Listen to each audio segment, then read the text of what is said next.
Started. Goati kai tawa haupa dushanome kututuitsa eshte kohayohano eshrashka washti shtata. Thank you everyone for joining us for the American Indian Alaska Native Tourism Association's AIANTA Town Hall Series, the State of Indian Country Tourism. My name is Bianca Mitchell. I am from the Pueblo of Acoma and I am AIANTA's Education Manager. I will be serving as today's webinar moderator and managing the questions and answers at the end of the presentation. For those of you who are not familiar with AIANTA, for nearly 2 decades, AIANTA has served as a national voice for American Indian nations engaged in cultural tourism. In addition to serving as the voice for Indian country tourism, AIANTA provides technical assistance and training to tribal nations and Native-owned enterprises engaged in tourism, hospitality, and recreation. AIANTA's mission is to define, introduce, grow, and sustain American Indian, Alaska Native, and Native Hawaiian tourism that honors traditions and values. Today's discussion is about the state of the tourism industry. Our CEO, Sherry L. Rupert, and our Board President, Emerson Vallo, will lead this two-way conversation among you, tourism professionals and industry stakeholders, and will be sharing the results of AIANTA's State of the Tourism Industry Survey for 2021. During this session, AIANTA will also unveil some of our major initiatives, including a discussion about rezoning of AIANTA's designated national tourism regions and the association's board representation. We encourage you all, as tribal tourism representatives, to share your programs with us as well. AIANTA's new quarterly town hall series explores the future of the hospitality industry while seeking real-time feedback from tribal tourism industry professionals. These free quarterly sessions are open to the entire hospitality industry and tribal tourism leadership, cultural heritage professionals, tour operators, hotelers, small business owners, artisans, and anyone interested in the prosperity of their local communities are especially encouraged to attend. An overview of each session, including comments from the audience, will be posted at aianta.org and will be shared with elected representatives who have an interest in driving economic development among their constituents. I just want to mention that June 30th is our next town hall series, Travelers to Indian Country and Native America.travel. September 29th is the Tourism Marketing Initiatives for 2022 and beyond. And our last series will be on October 27th. October 26th. This will be in person at our American Indian Tourism Conference, and that is the State of Indian Country Tourism 2022. You can learn more about our initiatives at AIANTA website at www.aianta.org. Again, thank you for joining us. And now I am pleased to introduce our speakers, our very own Emerson Vallo, who is from the Pueblo of Acoma and serves as AIANTA's board president. He is currently the principal systems engineer for the Air Force's Distributed Mission Operations Center's Modeling and Simulation Enterprise. He is responsible for developing, evaluating, and testing existing new components or systems to determine integration requirements and to ensure final solutions meet organizational requirements in accordance with system subsystem specification documents. He was formerly the Chief Executive Officer for the Isleta Business Corporation, overseeing and managing all aspects of the Isleta Business Corporation, which includes oversight of the workforce, all company assets, existing businesses, and future business development opportunities. He is an Air Force veteran with over 24 years of service. He has been an active board member of the American Indian Alaska Native Tourism Association for 6 years. Emerson was appointed to the New Mexico Tourism Department as a commissioner by then Governor Suzanne Martinez and as a Native representative for tourism in the state of New Mexico. He has served as chairman of the board of directors for Acoma Business Enterprises, chairman of the board of trustees, Haku Museum, and director for Sky City Cultural Center and Museum. And we also have Sherry L. Rupert, who is AIANTA CEO. She has nearly 2 decades of executive level experience managing and promoting Native American tourism. Since joining AIANTA as CEO in 2019, she has spearheaded several initiatives, including the organization's groundbreaking new tribal agritourism program and overseeing AIANTA's first ever virtual American Indian Tourism Conference, which drew a record number of registrants in 2020. As CEO of the only national association dedicated to Indigenous tourism, she is the leading voice when it comes to advocating for travel and tourism as a significant economic driver in tribal nations.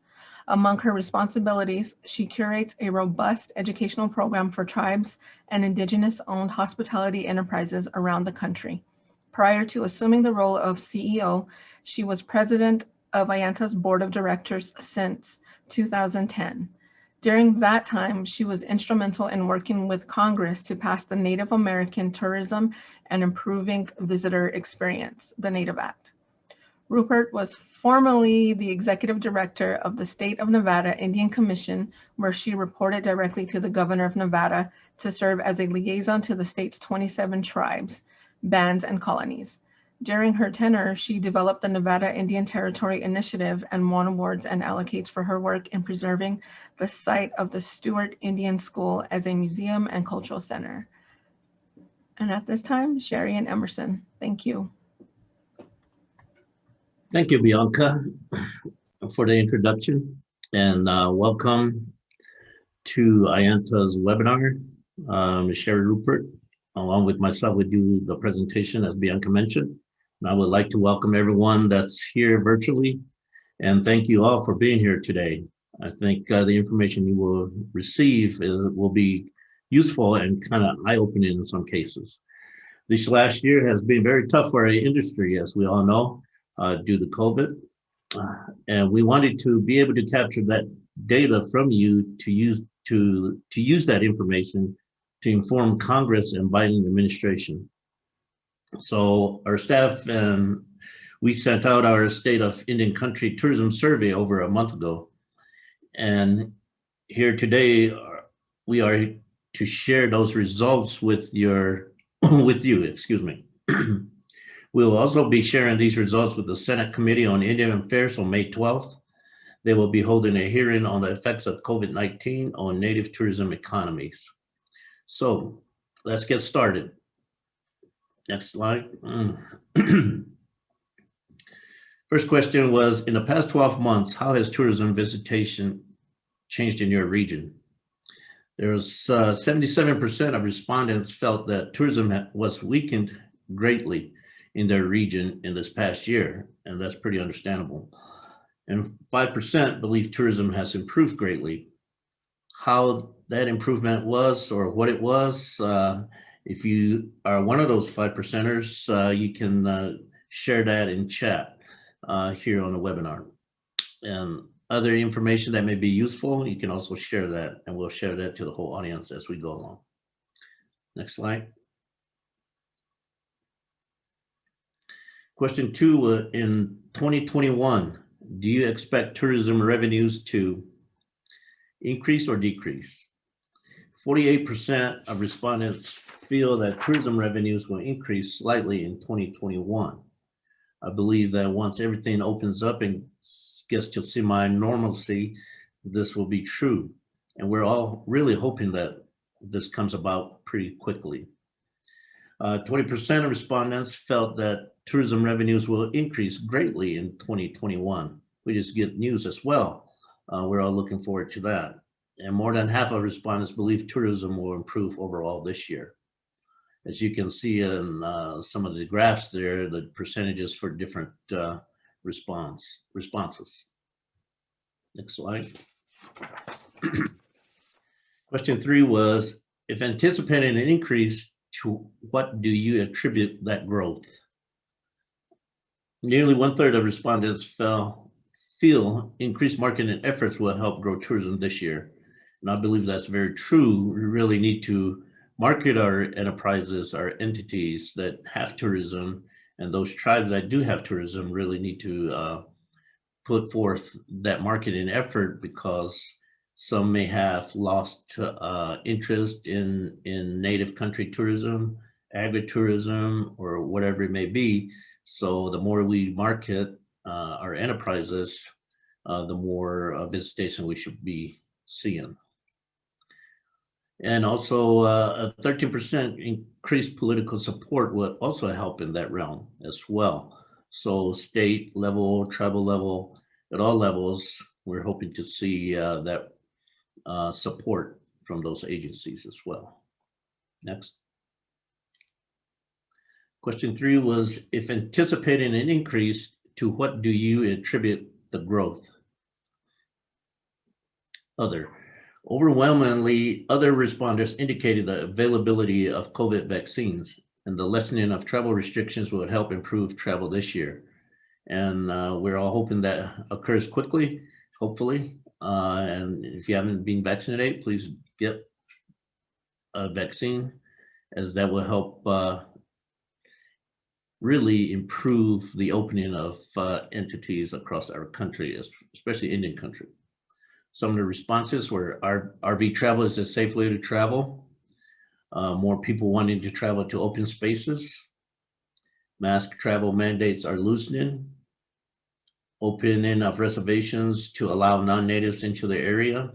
As you know, most of our tribal reservations were closed out to outside visitors. So this would, once they open up, they should increase the visitation to the sites. And there's a greater interest in outdoor activities, and tourists are more likely to travel by car to avoid major airports and confined airplanes, as the risk there of catching the virus is quite high. Okay, next. 4, if anticipating a decrease, to what do you attribute the decline? Nearly 2 in 5 respondents feel reservations and or destination closures most affected tourism to the region. Of course, just by the reservations being closed, that also really attributed to the decrease and the decline in visitation to the sites. So we're hoping these open up pretty soon. Okay, next slide.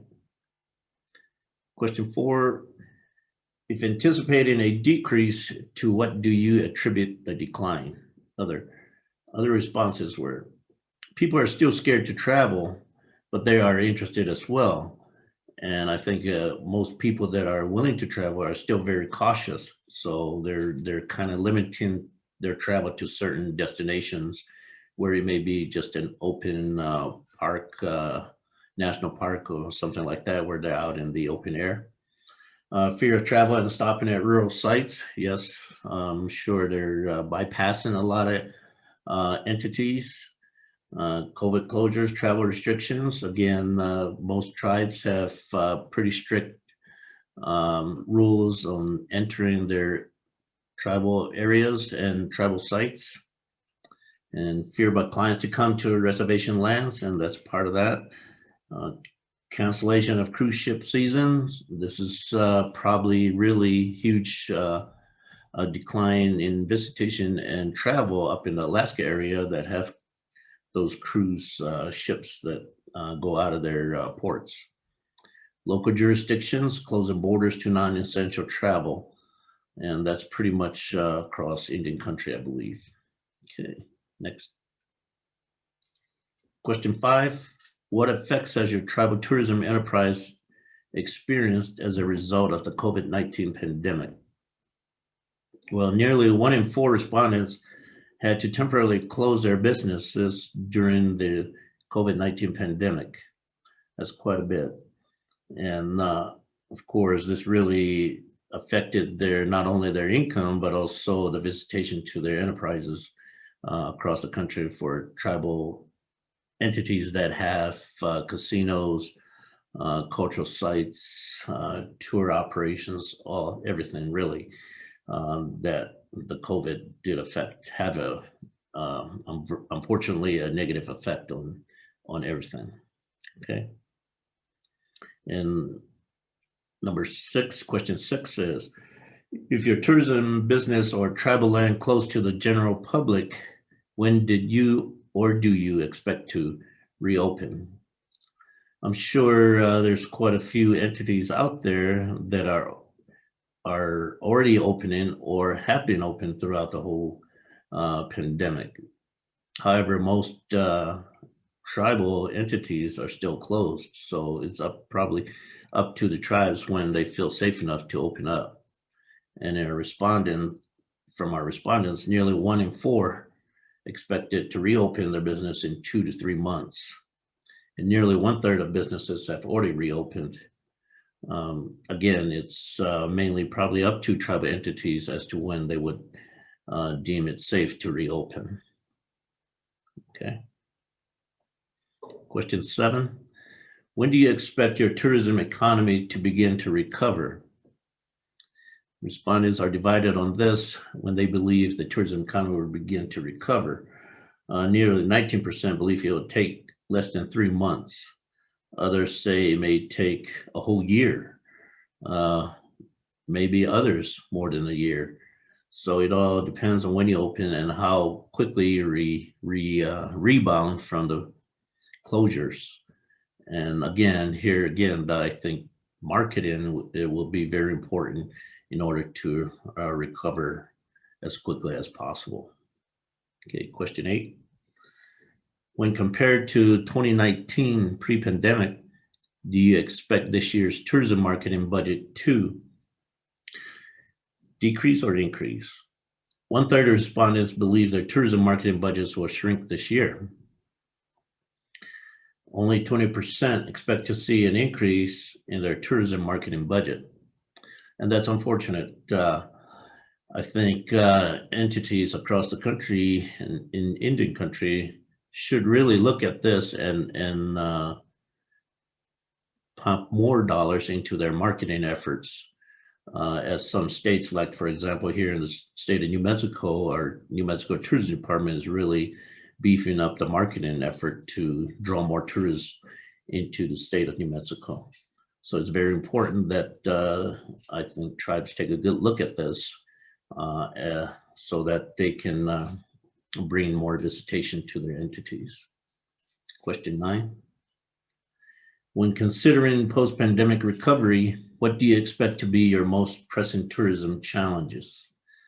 There's quite a few challenges, obviously. First, the U.S. economy, the way it is, government officials not prioritizing tourism in policy decisions, operational costs, staffing issues, recruitment, retention, pay expectations. I'm sure there's a lot of businesses that had to furlough quite a few employees. Getting them back may be a little difficult. Inadequate, underfunded marketing, lack of coordinated tourism efforts in your region, the global economy, lack of accommodations, infrastructure issues, constructions, renovations, just the basic facilities, lack of stable federal and regional funding, transportation challenges, having access, distances to travel, no suitable air or rail hub nearby, and other things, other challenges that may be unforeseen that may come about. Next slide. Okay, question 10 was, which agency organization is your primary source for regional tourism numbers/data?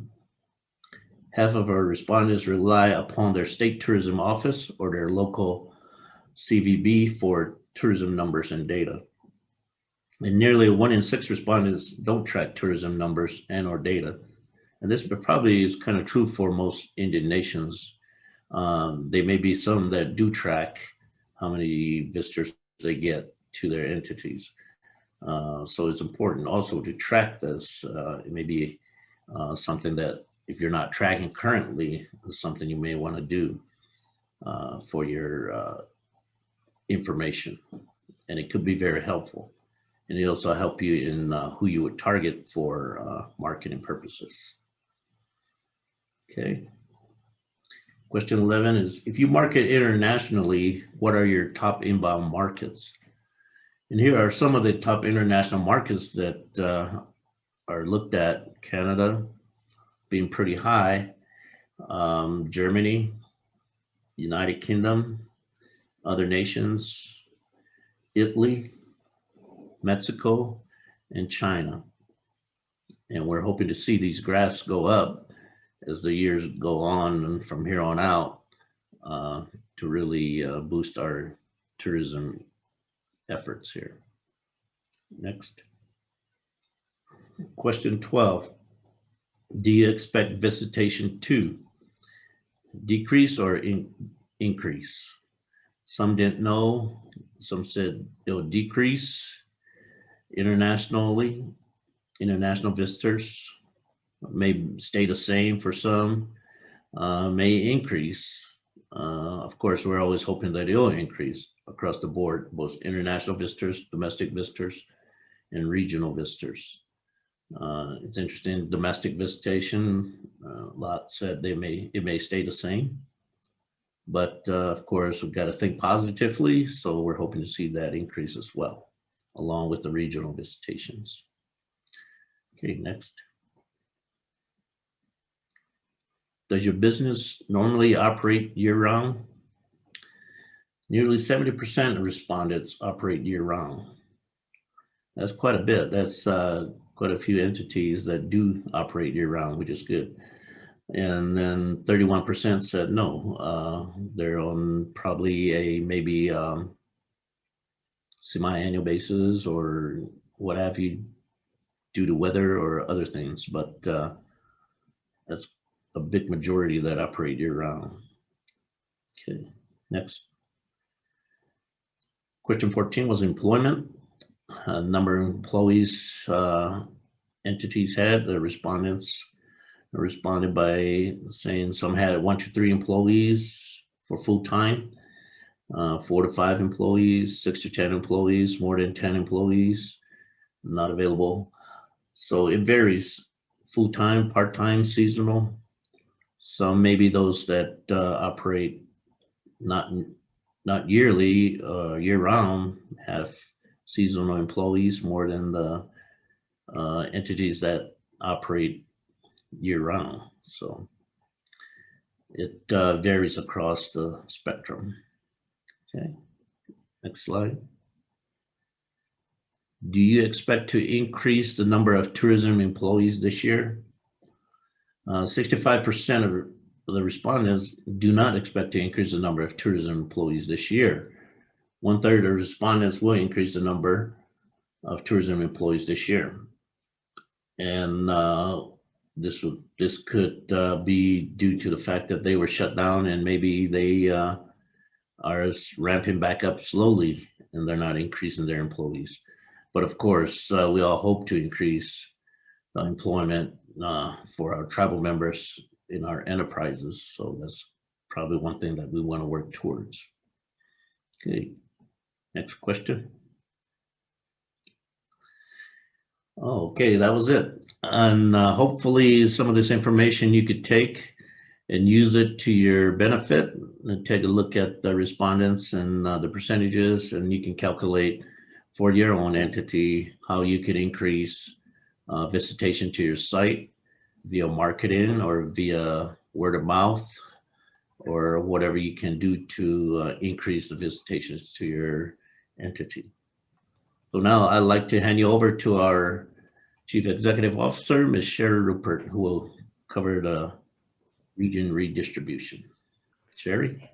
Thank you, Emerson. And just before we move on to the region redistribution, I just want to remind everybody that if you have questions or you just want to share, please put into the chat or to the question and answer box. We would really like to hear from you. I'm seeing in the chat box now that I'll just read to you. Not only was there a loss of revenue, but we had to furlough and or not hire employees in 2020 and 2021. So loss of employment to tribal citizens was an effect of COVID-19. Another loss of visitor expenditure impacts communities and has a real impact and ripple effect on the local economy.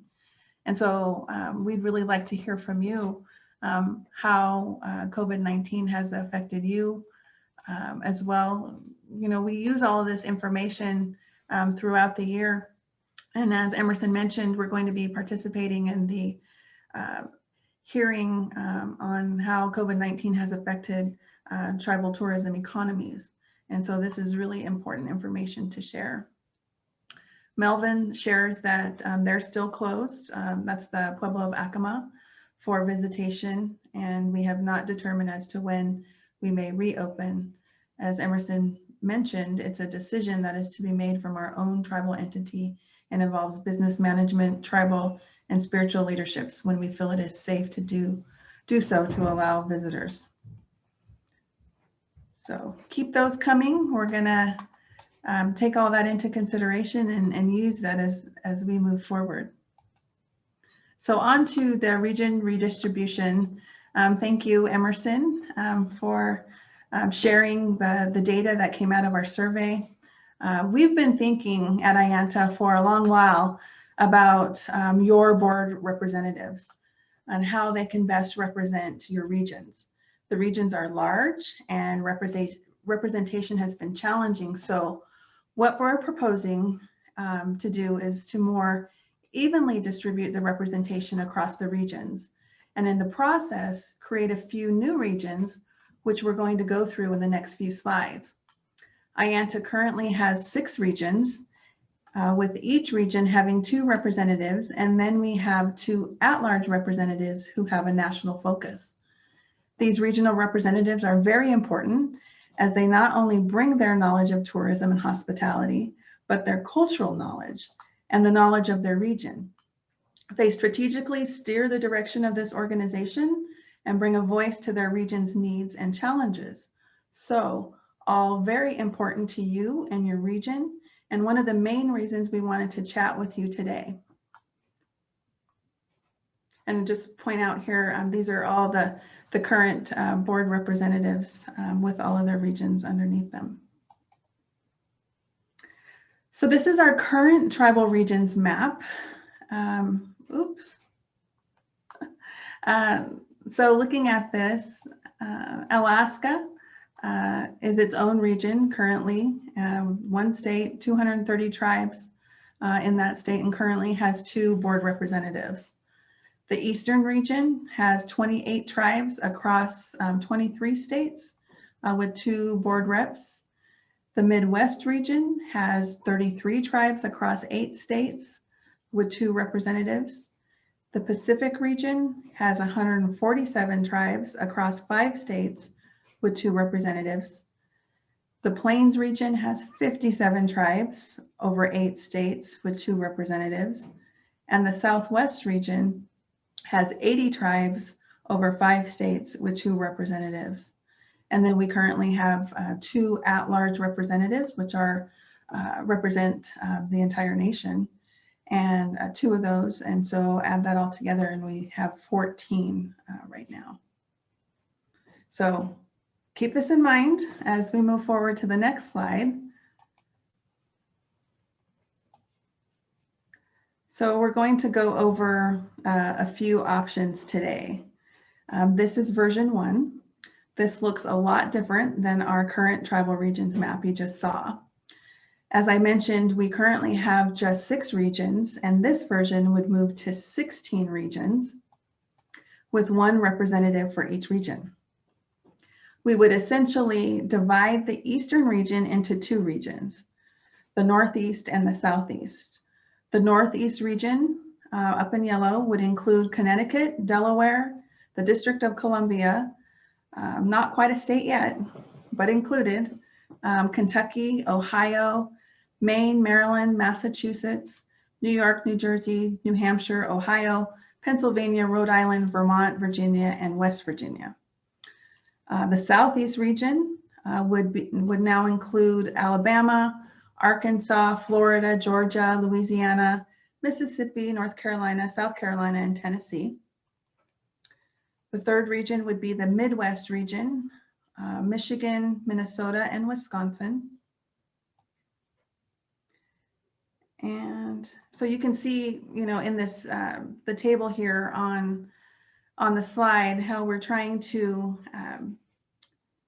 divide up the tribes and the states more evenly. The fourth region would be the Central Plains region, to include Iowa, Illinois, Indiana, Kansas, Nebraska, and Missouri. And then the fifth region would be Oklahoma, and they would be their own region. And you can see that Oklahoma has 39 tribes just in their state. 6 would be the Great Basin region, which would be Nevada and the eastern slope of California. So that's 41 tribes just in one state and a portion of another state. The 7th region is the Southwest Central region, and that would be Colorado, New Mexico, and Texas. And that one has 31 tribes. The Southwest region is Arizona and Utah, and that one is 32 tribes. Number 9 is the Rocky Mountain region. That's Montana, Wyoming, North Dakota, and South Dakota. And that one is 22 tribes. The Northwest region is the 10th region, and that's Idaho and Washington. 11 is Pacific Northwest region. That includes Oregon and Northern California. The 12th region is Central California, and that would be its own region. And that one has 38 tribes. Southern California, again, its own region with 36 tribes. And then Hawaii would be its own region. And then 15 and 16 would be Alaska, divided into 2 regions for a Northern Alaska and a Southeast Alaska region. So each of these 16 regions would have 1 representative, each for a total of 16 representatives on our board of directors. So in trying to redistribute our regions, we considered the number of federally recognized and state recognized tribes in each state and any relational ties they may or may not have with surrounding states and tribes. So soak that in, and now let's look at version 2.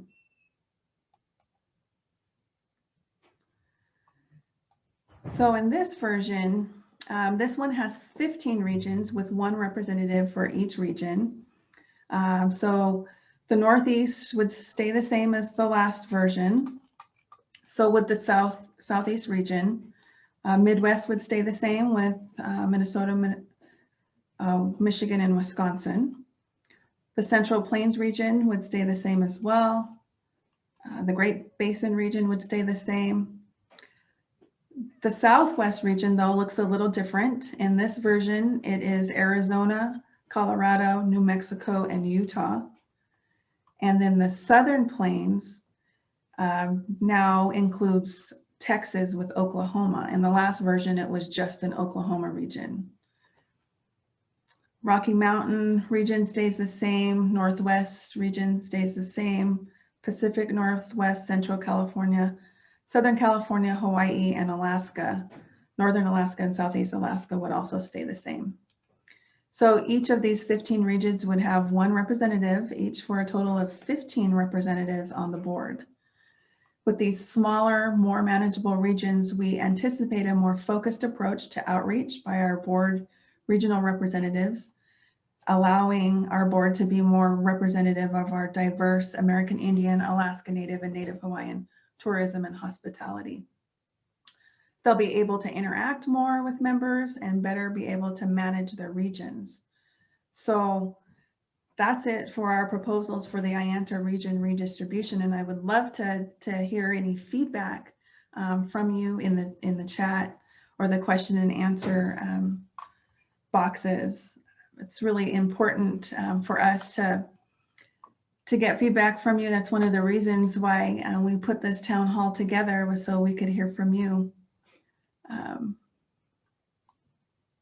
So let me see if we have anything in the chat here.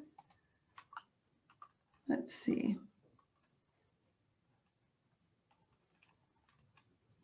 Is the number of tribes based on membership or actual tribes?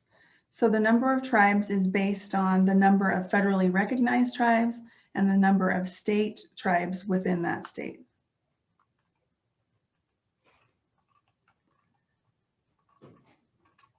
Any other feedback, especially from those regions that are mostly affected? I think it's probably Alaska, dividing Alaska really up into two regions. California, again, you know, over 100 tribes in California, and so trying to break that up into more manageable regions with a Central California, Southern California, and then also part of the Great Basin, and I believe it was the Pacific Northwest region as well. So looking at the chat again. When Alaska is represented by an outside organization, it oftentimes only has few representatives. Alaska has 5 regions. It is so difficult for 1 or 2 representatives to represent the whole state. Yeah, we agree. And, you know, we were also looking at, you know, within states like yours, how do we help with the representation in such a big state like that? Instead of having, you know, representatives maybe from 1 or 2 sections, you know, trying to divide it up and to allow for that representation across that state. Let's see.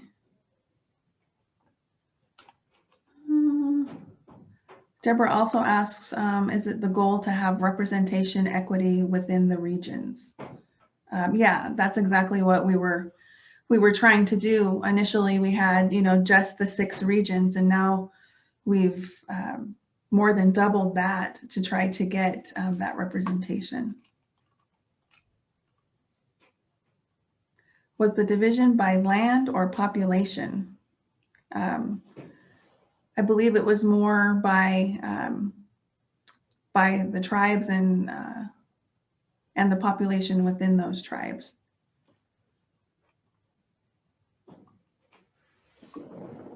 So what do you think, Emerson?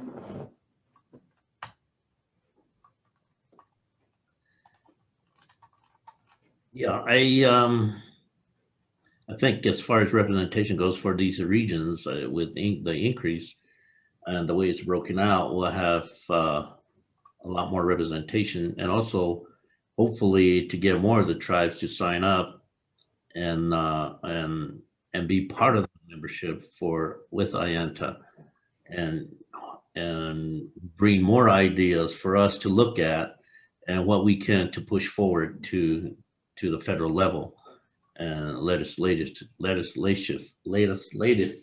I can never say that word. Anyway, you know, I think the more feedback we get, the more input we get from these different areas is going to be beneficial, more beneficial back to the tribes within these states.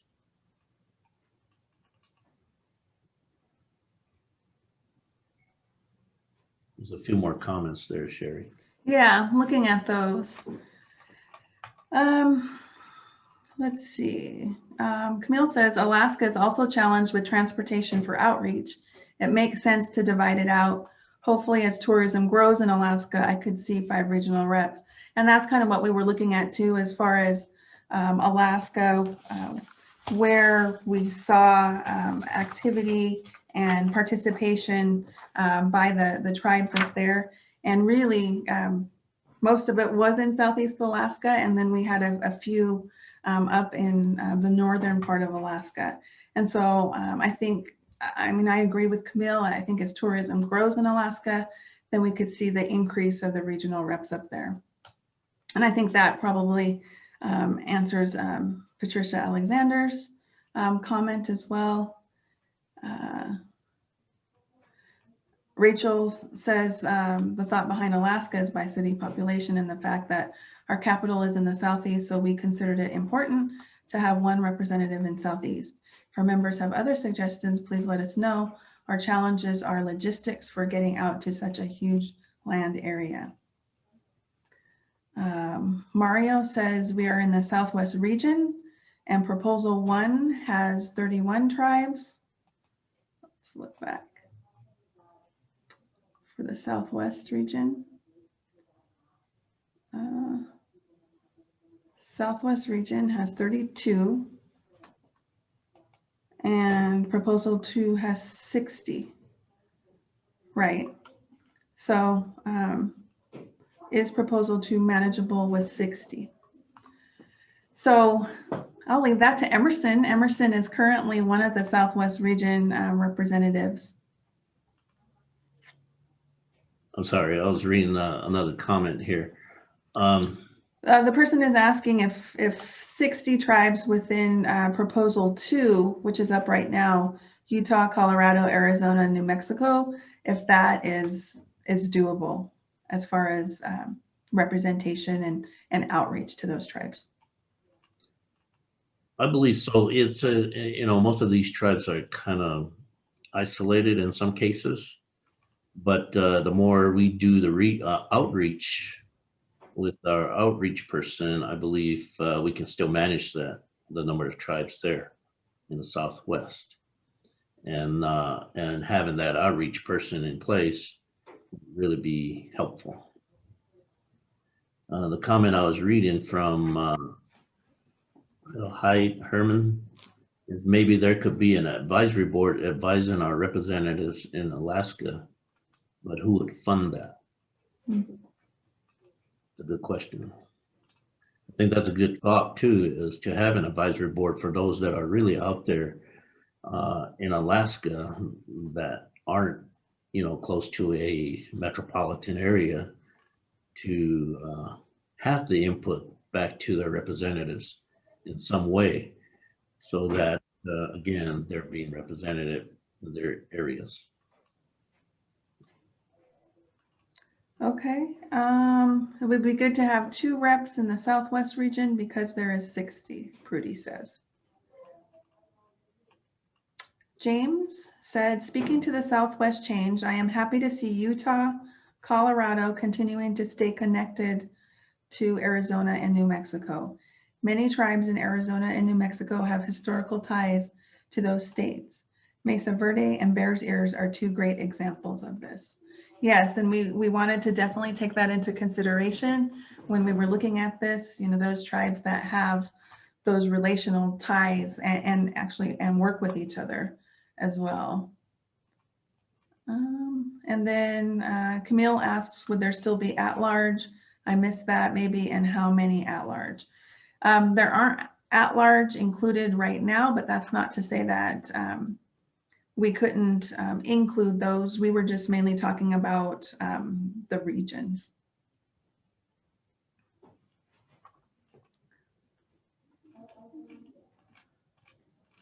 Okay. Well, we very much appreciate your input for this. This is a big deal for AIANTA. I don't believe we've ever redistributed the regions since the organization was established. Like I said, we've been talking about it for a long time, and I think now is the time, and I think it will just provide better representation for all. So we'll definitely take your comments into consideration as the committee works on how we try to make everybody happy, and how it benefits the organization and our membership. Let's see. Chris is asking if we can send the presentation, and so what we're going to do is provide this webinar. We'll put it up on our website for you all to take a look at. Yeah, another input was there, would there be with tribes that stretch into multiple states, will they have 2 representations?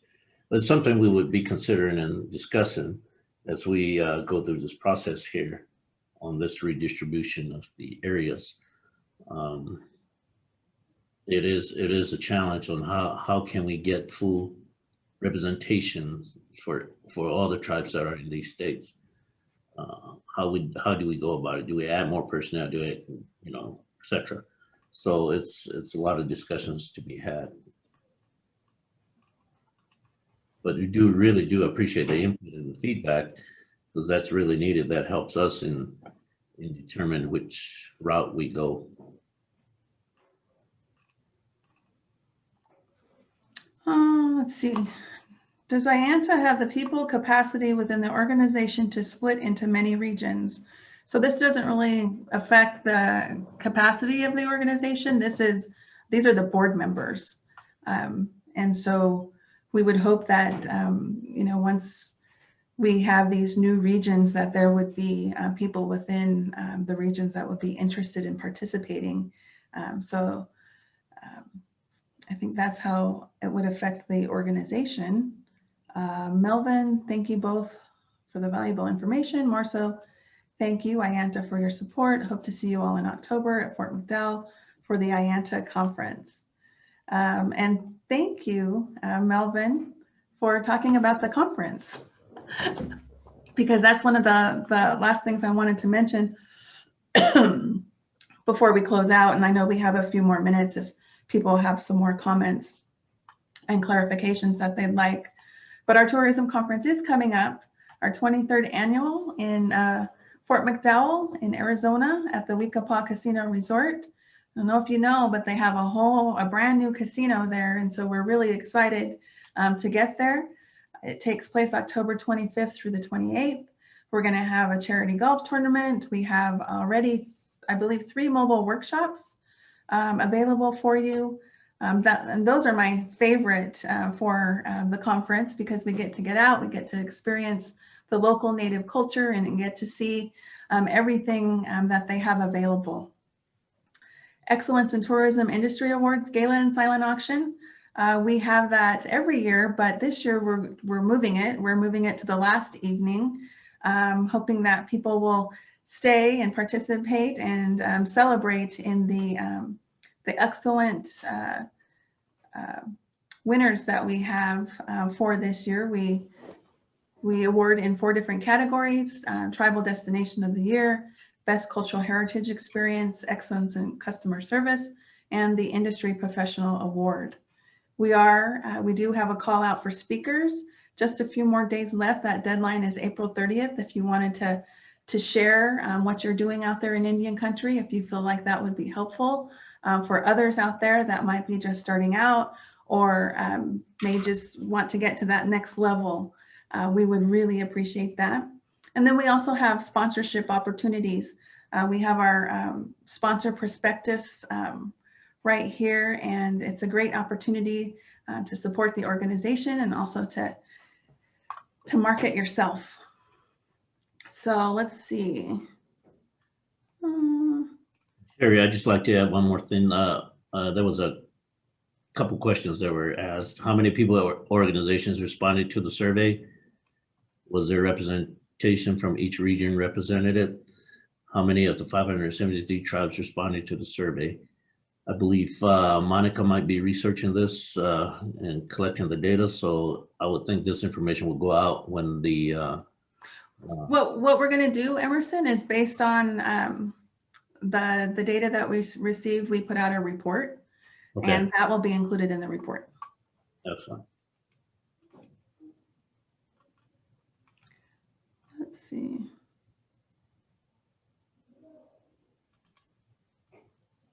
Might be helpful to talk about current regions and how leadership. So that was included in, let's go back to that slide.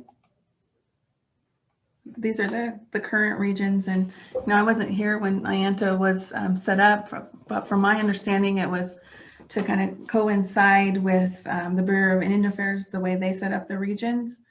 But my understanding is also it doesn't quite mirror the BIA's regions, but for our purposes, we're really looking at making the regions smaller and, like I said, more manageable, because in that way the board representatives are able to do more outreach and get your input on initiatives within IANTA. And really just on the industry in general.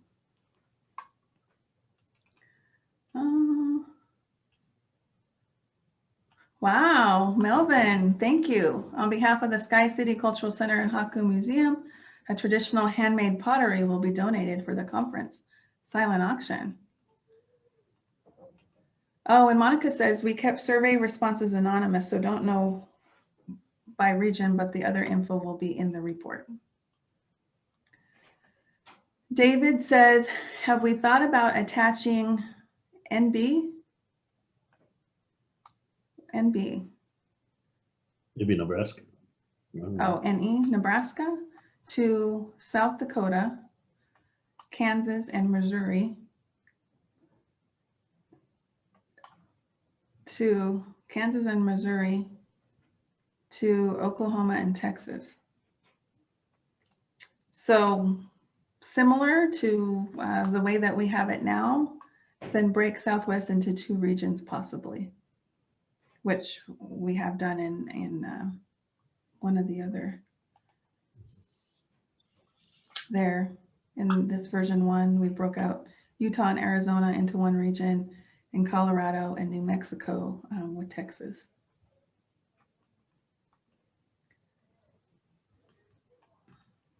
Prudy says, will we include the art show at this conference? I believe we're working on that. I know Gail is working on a session for our artists. Yeah, just want to throw this out there too. Any artisans out there that would like to donate to our silent auction that we do at the conference to raise funds for scholarships for our native students out there that are either in the hospitality field or any of the tourism programs that may be offered at their colleges that they're going to. And then we did put in the marketing materials that we would like you to share your marketing and tourism challenges. So if you'd like, please let us know what your challenges are right now, especially if you didn't get an opportunity to complete the survey.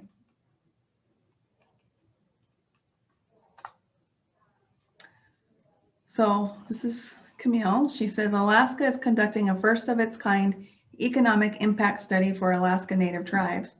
We hope that will be beneficial for AIANTA research. It definitely will. You know, any research that any of you have or are looking forward to conducting would be very helpful to us. We're always using this information to update our congressional representatives to show, you know, the impact that Indian country has on tourism and the national GDP. So that's very important. Thank you, Camille.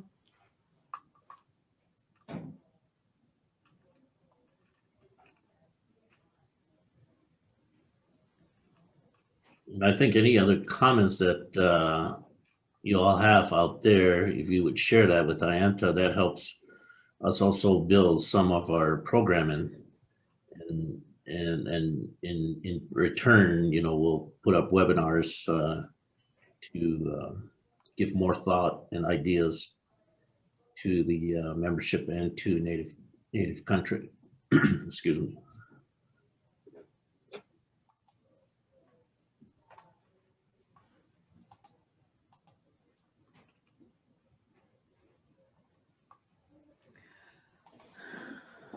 Okay. Well, it's about 5 till. I just want to thank everybody for coming out today and you know, participating, sharing with us, sharing your thoughts. If you have anything afterward that you want to get to us or that you forgot to let us know, please email us and provide that information. We have all of our emails here, mine, Emerson, and Bianca. We would welcome that. And I will, Bianca, are you going to close us out? Yes, I can go ahead and close it out. All right, well, thank you all for joining us. And again, we have our email addresses here, so just feel free to email us and we will send you this information as well. So if you're not a member of AIANTA or not signed up for our newsletter, please follow us at AIANTA.org. And for any updates on future webinars hosted by AIANTA, you can find that on our website, on our webinar webpage. If you would like to become a member, please contact Gail Shihak, our Tribal Relations and Outreach Manager, and her email is gshihak@ianta.org, and Sherry will be entering that information in the chat box. Sherry Bowman is our Education Support Specialist. And again, if you have any questions or would like to discuss anything as far as our resources that AIANTA has to offer, please don't hesitate to reach out to us. Again, thank you, everyone. We appreciate you being here today. Have a great day, and we shall see you in June. Thank you. Bye. Thank you and bye.